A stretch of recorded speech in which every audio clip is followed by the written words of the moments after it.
అందరికీ నమస్కారం.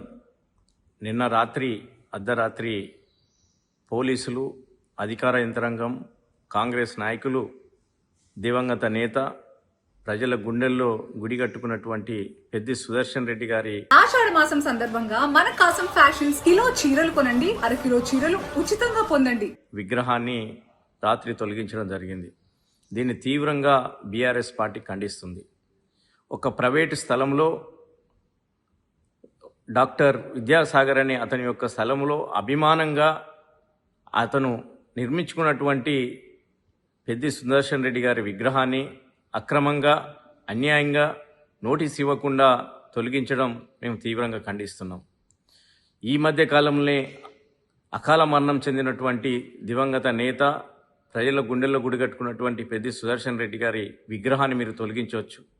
కానీ ప్రజల్లో ఆయన చేసినటువంటి సేవలు, నర్సంపేటకు తీసుకొచ్చినటువంటి మెడికల్ కాలేజ్ కావచ్చు, మెడికల్ హాస్పిటల్ కావచ్చు, అనేక రకమైన అభివృద్ధి కార్యక్రమాలు ప్రజల గుండెల్లో నిలిచిపోయి ఉన్నాయి. మీరు విగ్రహాన్ని మాత్రమే కూల్చేశారు, కానీ ప్రజల గుండెల్లో నుంచి ఆయనను తీసేయలేకపోయారు. మనం ఈ మధ్యనే ఆయన అకాల మరణం చెందితే ఆయనకు నివాళులు అర్పించడానికి లక్షలాదిగా స్వచ్ఛందంగా తరలివచ్చి నివాళులు అర్పించారు. ఈ చర్యను చేపట్టినటువంటి పోలీస్ యంత్రాంగం, అధికార యంత్రాంగం, కాంగ్రెస్ నాయకులు ఖచ్చితంగా త్వరలోనే మూల్యం చెల్లించుకోక తప్పదు. మా ప్రభుత్వం వచ్చిన తర్వాత పెద్ది సుదర్శన్ రెడ్డి గారి విగ్రహాన్ని మెడికల్ కాలేజీలో పెట్టడమే కాదు, ప్రతి గ్రామాన ఆయన చేసినటువంటి సేవలు గుర్తు చేసుకునే విధంగా ఉండే విధంగా విగ్రహాలు ఏర్పాటు చేస్తామని తెలియజేయడం జరుగుతుంది. ఎవరైతే ఈ అర్ధరాత్రి ఈ ఘోరానికి పాల్పడినటువంటి సిపి గారు కావచ్చు, కలెక్టర్ గారు కావచ్చు, అక్కడ ఆర్డీఓ గారు కావచ్చు, ఎవరైతే ఈ చర్యకు పాల్పడ్డారో మా ప్రభుత్వం వచ్చిన తర్వాత ఖచ్చితంగా వాళ్ళ మూల్యం చెల్లించుకో తప్పదని ఈ సందర్భంగా తెలియజేస్తున్నాం.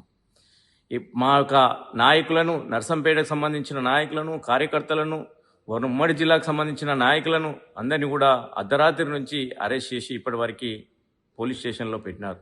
ఇమీడియట్లీ వాళ్ళందరినీ కూడా బేషరతుగా విడుదల చేయాలని, అదేవిధంగా వారిపైన ఎలాంటి కేసులు పెట్టకుండా విడుదల చేయాలని ఈ సందర్భంగా పోలీస్ యంత్రాంగానికి నేను రిక్వెస్ట్ చేస్తున్నాను.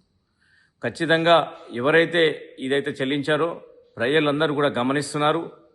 కాంగ్రెస్ ప్రభుత్వం చనిపోయిన వ్యక్తిని విగ్రహాన్ని తొలగించడానికి 1000 మంది పోలీసులను పెట్టి విగ్రహం తొలగించడం అంటే ఆ ఒక్క వ్యక్తి పైన మనిషి చనిపోయినాక సానుభూతి చూపాల్సింది పోయి అతని మీద, విగ్రహం మీద కూడా కక్ష తీర్చుకుంటున్నారు. ఖచ్చితంగా ఇదంతా ప్రజలు గమనిస్తున్నారు.